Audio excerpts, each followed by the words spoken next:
Time to put the gloves on and fight. Hi, I'm Ivan. I'm Nick. This is DIY Detailing. No, we're not gonna fight this paint. We're gonna polish this paint. We're gonna make it look better. We're friends to the paint. It's not a contest, it's not a battle.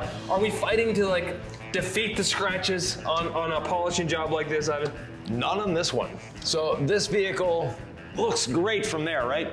Up close, it looks pretty good too. But there are some issues. It's been polished before. We know this, we can see it, we can feel it, and when we measure the paint, there's some areas that are only a little touch over 80 microns, so about 3.2, 3.3 mils. That is very low. We don't want to do an aggressive polishing on this. Someone has already damaged the paint by aggressively polishing. We don't want to exacerbate that, and also, it's in our hands now. When it's in your hands, and you break through that paint, guess whose fault it is? Let's take a few measurements here. So this front fender, 89 microns. So they've really polished the top of this fender, but when we go down here, 95, 93, 98. So this fender, not too good. The hood, OEM, 119. That's good. And what are you measuring in, and what are these numbers telling you again? I can tell that we're more is better, but what do they mean? We're measuring in microns. The sunroof, 74. 81. We want to be as light as polishing with this vehicle as we can. Someone has gone to town with a heavy cut compound and basically ruined this paint. No, I can actually see it in the paint. Yeah, 81 on this fender. That is really low. If we go to the door, 98. Again, extremely low. And yes, this has been calibrated. 115 on the back of the fender. So they were close to the spoiler. They didn't polish too much here. Unfortunately, that's the way it is. 81. Again, very, very dangerous. If we go to this side of the vehicle, this back fender, 83. 99. I'm seeing all these tiny little dots in the paint. Does that mean those have been repainted, or is that just getting really thin, or is that just what this paint looks like? That's getting very thin. It's not flake, it's like, No. you see these little tiny little pitted dots in the hood?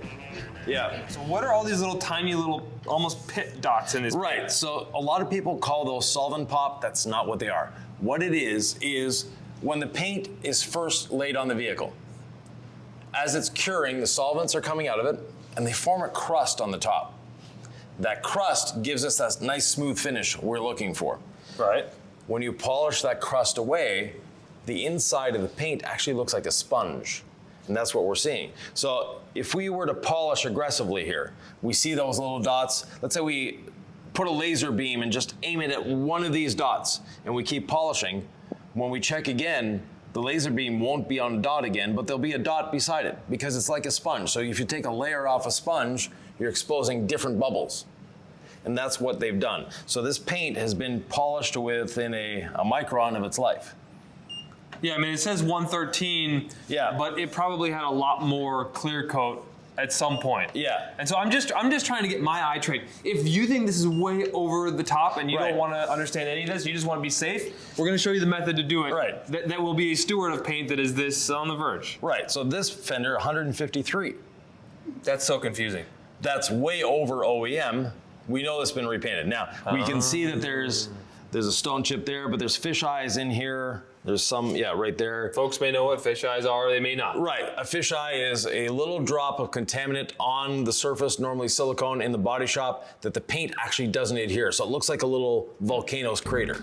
Okay. And so if we go around this fender, 147, 131. None of this has to be your level of expertise, No. Ivan, to make this paint shine up safely, right? No, not at all. And if we go inside the door jamb, 70. So that is the absolute lowest number we could possibly go in this vehicle, and I wouldn't want to go close to that, because in the door jamb, they put a very minimal amount of clear. So we're at 70 microns there, and there's areas we're just at 80. We're almost dead on this car. Hence, Safe polishing with a palm sander. Right. So we'll be polishing with the palm sander and our gold standard polish with our gold waffle pad. The reason we're doing that and the reason we're using that is A, this vehicle still has wax residue on it despite being washed, decontaminated with iron remover, with water spot remover. It still has wax residue. We need to get that wax residue off to be able to put a coating on it. And no, chemicals do not remove wax. Dish soap definitely does not remove wax.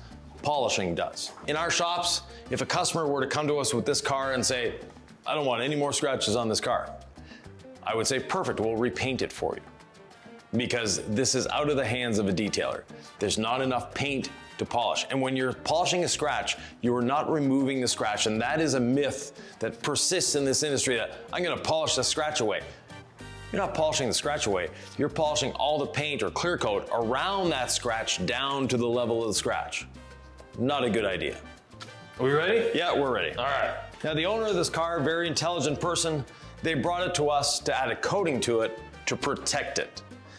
They think it looks good the way it is, which it does, but we're polishing to remove wax. We're not polishing to perfect paint at this point. So I'm gonna totally follow your lead. We have a palm sander. You can get one at Harbor Freight. You can get one on Amazon. You can pay it a little bit extra for the Milwaukee. We've got a Fendo that we really like on Amazon. Yeah. It probably doesn't matter all too much as long as you like the machine and you're enjoying the process. Yeah. There's different palm sanders, but the idea is this is something that most people could have in their garage already. Right, you could have a palm sander at home and this will do a great job. Now, we could have used our wool pad, we could use our red pad. The gold pad is the minimum to remove wax. The red isn't abrasive enough to remove wax, and the wool, we want to preserve as much of this paint as possible, so we're not gonna go there. And it's as simple as, I like to do 3 passes, so left, right, up, down, left, right if you want to do the cross hatching, or just make sure you've gone over every section 3 times with a 50% overlap. And a 50% overlap is this. So you see the line of polish that I have there. So a 50% overlap, I line up the center of the tool with the edge of that line of polish, and now I have a 50% overlap. I line it up again. Now, of course, I'm not gonna lift the polisher up and down every time, but it's just to show you what a 50% overlap is. 6-inch pad, 3-inch overlap. All right, Ivan, are we ready to polish? We sure are.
See on the pad, we've taken the wax off the surface. That's what we're seeing here. They might have used a colored wax. And by the way, colored waxes are not a thing anymore. But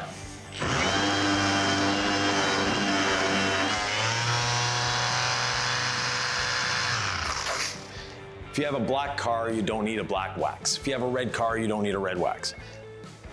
Pad is clean again. 1 spray of the polish. On a moving pad. Carry on to the next section.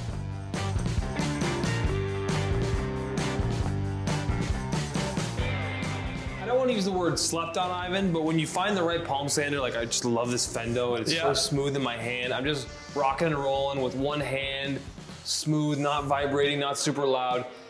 This is actually a great way to polish paint. It is. It's very enjoyable with just how lightweight and just relaxing this is. Yeah. Now, personally, I like to wipe off as I go. Nick likes to wait till he's done. Yes, I do. And there's nothing wrong with either way. I'm using a rinseless dampened towel. There's a reason for that. It helps break down that polishing residue. As it's doing that, I'm not really concerned about coming back and wiping it off before it dries. I actually want it to dry a little bit.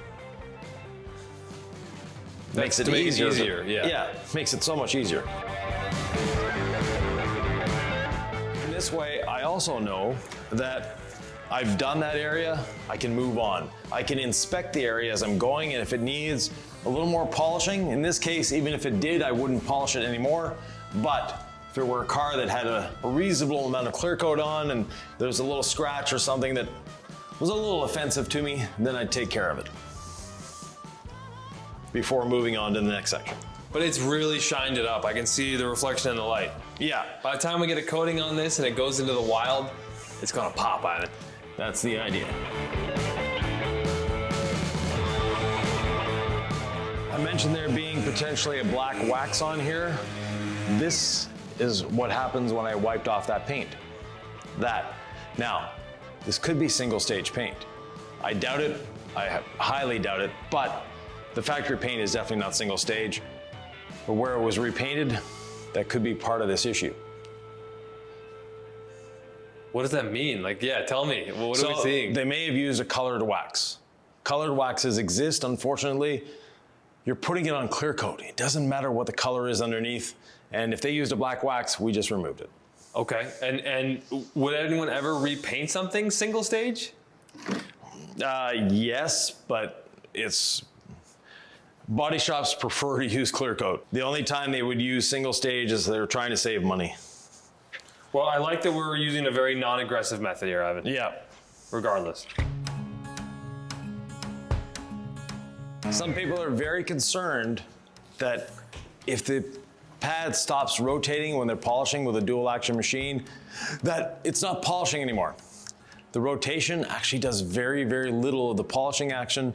It's that oscillation that's actually doing the work. So as long as it's oscillating, you're still good. One thing people miss when they're polishing is I think they think I'm polishing to bring shine. And never forget that you're polishing to deeply clean. Yeah. That's what we're really focusing on here. Deeply cleaning this paint, getting it ready for the coating. The deep cleaning just resonates with the way my body or mind thinks about this job. Like, we're deeply cleaning it, we're exfoliating it, we're getting whatever is on this pad cleaned out and continuing on. We're shaving off all the crud in a very safe way that's gonna brighten up the appearance. We're getting ready for the coating. Right.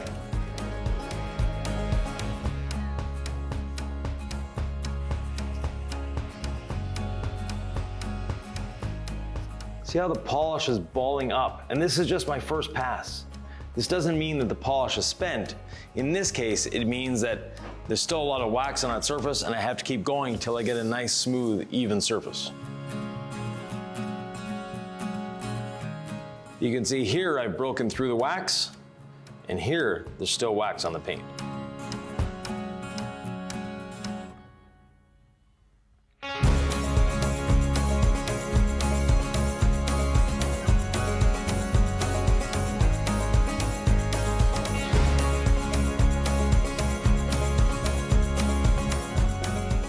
I see the polish bunching up a little bit as well, so I'm just gonna go ahead and clean my pad. If it's fighting against that wax, sometimes I don't know as much as Ivan does, but when I start to see the pattern change, it's never a bad thing. Err on the side of, I'm just gonna clean my pad and then see if the behavior changes. When I have fresh abrasive on my pad, even with something so light as a palm sander, it can often cut through whatever that is more efficiently. Again, I'm always gonna err on the side of clean pad, then reevaluate. Good plan. Here's where we have all that wax residue, and you can see this white line all around this PPF. You can see it on the PPF, on this door handle here. There's a lot of wax accumulated on this surface. Let me go over it with the polisher. We'll check it out afterwards.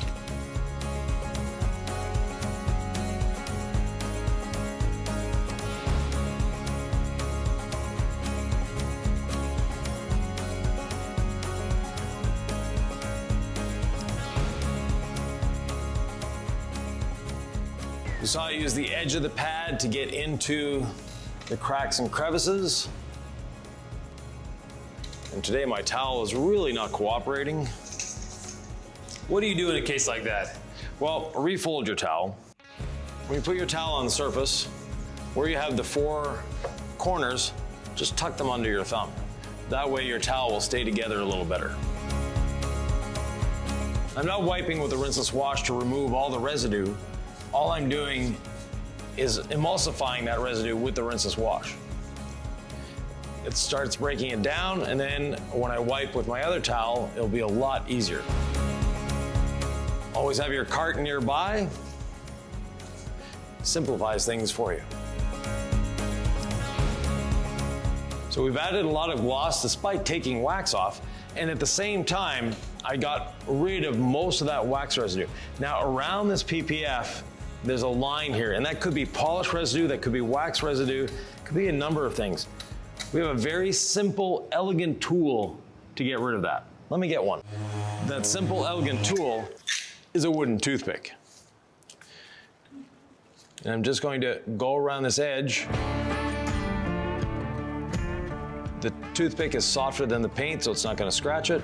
It's softer than the PPF. And now, I can easily remove that wax residue. You can see it just flaking off. Getting all around this edge. On a black car especially, that white line around this black PPF makes it show up even more. Getting rid of that white line will make this look a lot more finished. You don't want to put any pressure on the toothpick. You're just lightly going around the edge. And just because I can't see it, there definitely is some down here.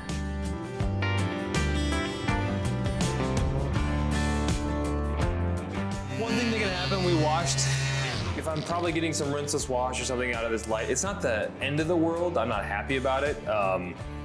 You don't have to freak out because our whole polishing system is based on having a slightly damp pad, but if it gets super wild and crazy, you may want to clean your pad. Ivan, do you have any official thoughts on drops coming out into your pad, polishing into the paint, the world's gonna end? When you see those drops, grab a towel, wipe them dry. Just wipe them up. Don't carry on polishing. There's a temptation to be like, well, it's continuing to lubricate my pad. I'll just keep going. No, it's diluting your polish. So wipe it dry, keep it going. Okay, that's a good strategy.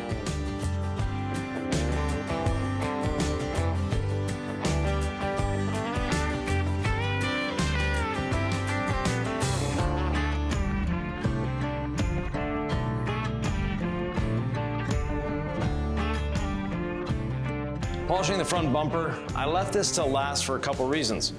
First of all, it's probably the most damaged part. There might be a bug gut still hiding somewhere. And I know with all these intricate areas, I'm going to be getting water. I don't want to get my pad too wet. I've got a towel in my hand. As I polish, if I see a drop coming out of somewhere, pick it up before going over it with the polisher. Right here out of this light, I got a lot of water. The vibration drives the water out of the panel.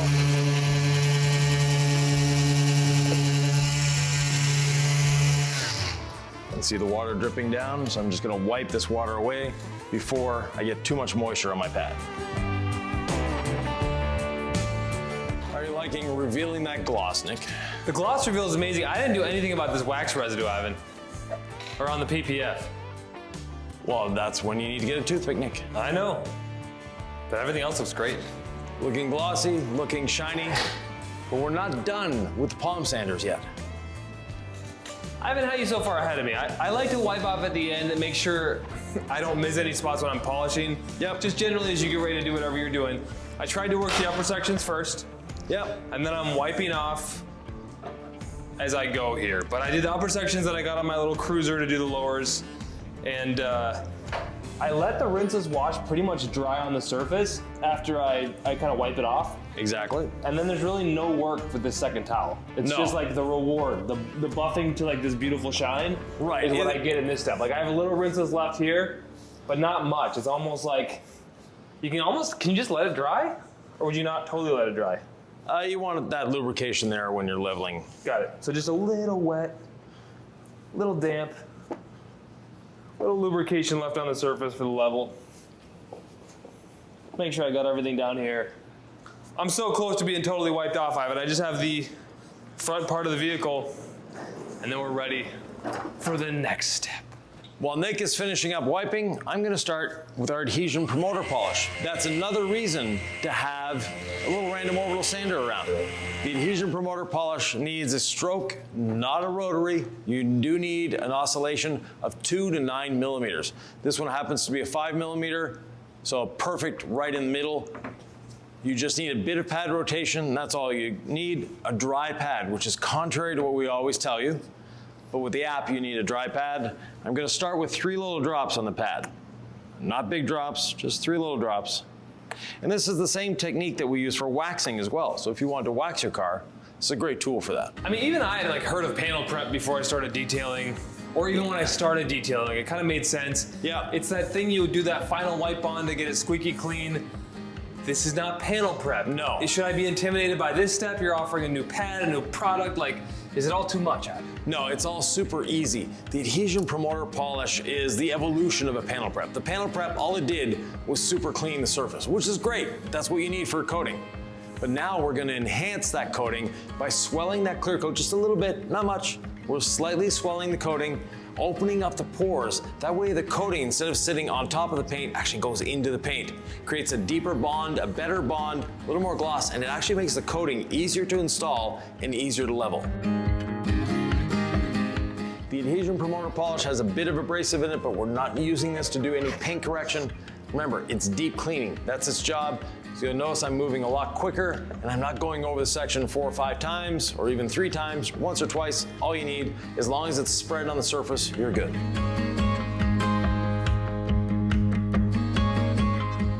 Yes, sir. We're wiping off the polish residue. What are you doing with the wool pad? Well, here's the deal.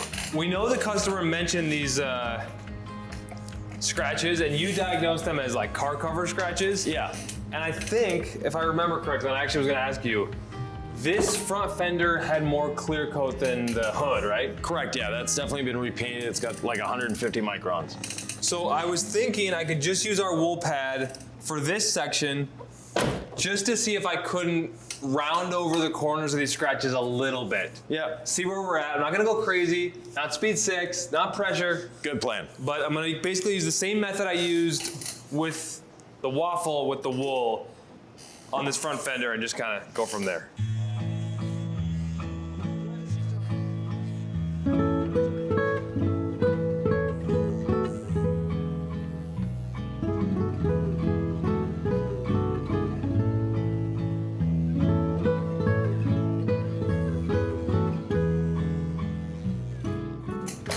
All right, that was probably a few extra passes. That could have been about 4 passes, but there was no pressure. There was no excess machine speed. I left it right at that speed 3 on my palm sander.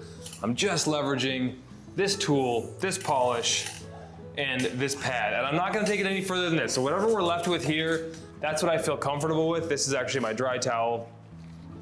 And I can see that I've rounded off. Not totally removed the appearance of, but rounded off what these scratches are gonna look like to the naked eye. Unless you're face first into this paint, like I am right now, or you're the owner maybe and you're, let's just say, looking for it, no one's going to see these compared to anything else on the paint.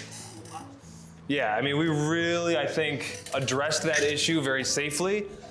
I could go back over with the yellow waffle to sort of round over my wool pad scratches, but my naked eye test right now is that this is actually fine as a 1-step. So I mean, I may look at it again, Ivan, but if it looks good, that's my barometer. Does it look good to your eye? Yeah. If it looks good, send it.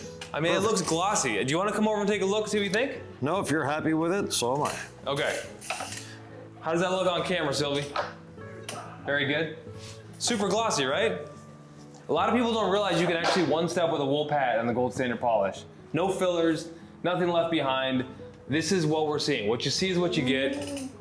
I'm happy, Ivan's happy. We hope the customer's happy. Back here, I've got my toothpick out again. The reason I have it out again, we got this beautiful, lovely turbo badge here, and you can see some wax residue stuck underneath the badge.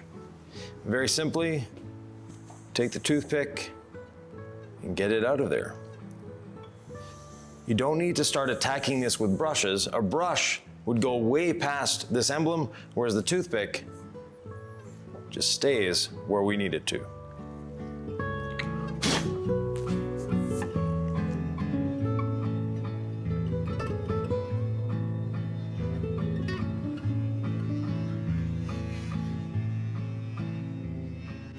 Still working with my original 3 drops of adhesion promoter polish.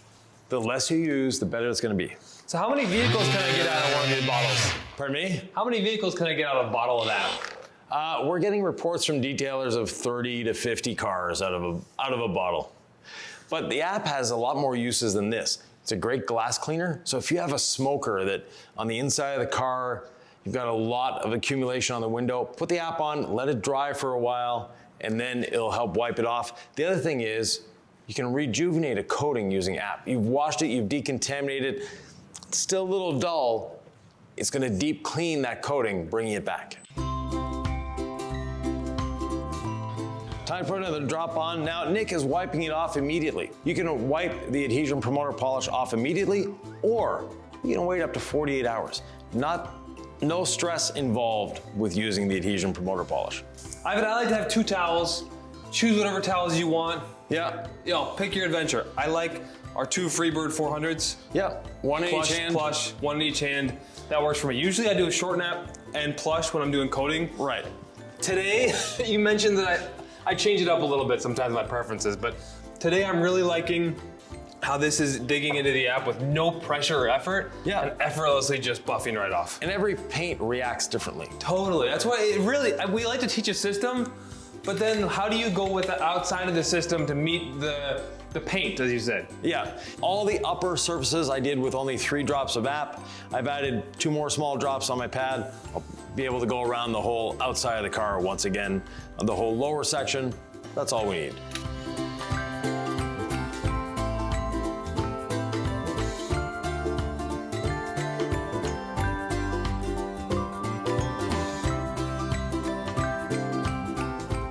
When you're done using the app, clean your pad, bit of rinse and wash on the surface, spin out the excess moisture. We have a nice clean pad ready to go the next time. We always wash our pads. Normally I wash when I start, but this one I want to get the app out of it because of that little bit of polysiloxane and SiO2, and also I never know if I'm gonna be using it for a wax or app. I use it for both or for polishing with the gold standard, so I wanna make sure that I'm not cross-contaminating. Looking good, Nick? Looking great. I'm just making sure there's no app left over. If there is, I'll catch it in this final walkover. How important is it to get every last shred of adhesion promoter polish off the paint before a wax, a sealant, or I guess most importantly, a ceramic coating? Very important. You want to make sure that you're always starting as clean as possible with any step. So when you're done a step, make sure that step is done before moving on to the next one. Now, if you do, as you're coating, find a little, square inch of app, no one's gonna die, but wipe it off first if you see it. One thing I was noticing, wherever you get your polisher in your palm sander, you probably got every section of this, but if you didn't, as I'm wiping off the app, I made sure to, on especially intricate areas like this where the polish is not gonna fit as well, I made sure to just kind of like spread it in there. So that's actually making sure it gets everywhere in case somehow your polisher didn't make it in to a tight area. And speaking of a polisher getting into tight areas, Nick, is there another video they should be watching? Ooh, a video about how to polish curves on vehicles.